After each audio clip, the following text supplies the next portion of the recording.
I just wanted to ask what your working process was like with Leos over that time of developing the film and making it. Yeah, we kind of shared time between us going to Paris where he lives and then him coming to LA where we live. And it was a long kind of pre-production period where, he kind of wanted to explore kind of expanding on some of the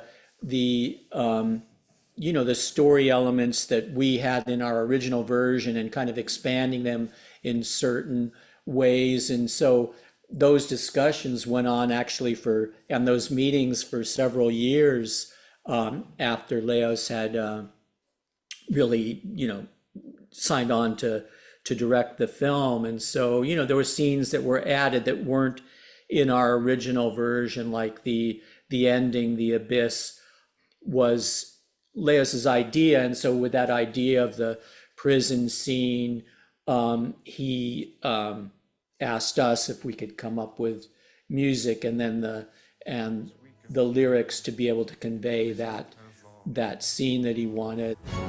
I stood upon a cliff, a deep abyss below. Compelled to look, I tried to fight it off. God knows I tried.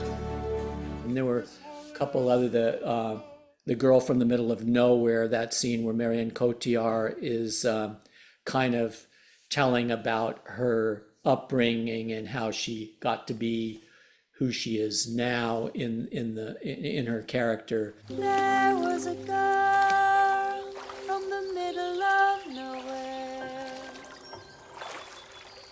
utterly plain, a little blunt. That was, I think, Leos's idea. He wanted to have something that kind of addressed her situation a bit more than we had done in our original version. So there were a couple things like that then we, after he had mentioned about doing that, we then, it's an untidy kind of situation when you're doing a movie musical, because not only when the idea, if it's from the director, whoever comes up to revise some elements, then it's, normally if it's just a non-musical film, then you just adjust it in the screenplay to however, you can best do it. But when you have to do it as a musical, it's not only adjusting what's been written for the dialogue, but the dialogue in our case is incorporated into the music. So then the music has to be revised.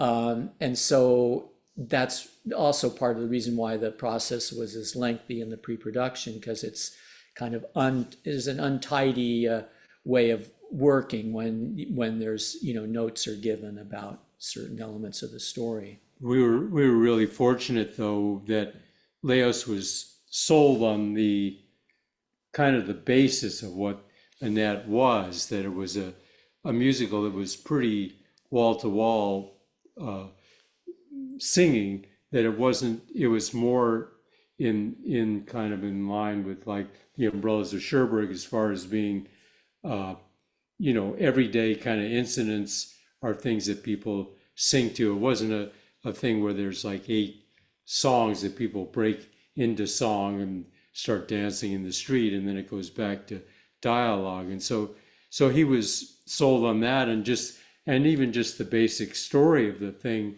it changed, but it didn't change, in a way where it would be unrecognizable. And we were flattered because this was the first English language film that Leos had done. And, he speaks kind of impeccable English, his mother's English. And but just that he had never made a film in English. And so it was really, something special to us that this was the film that he chose.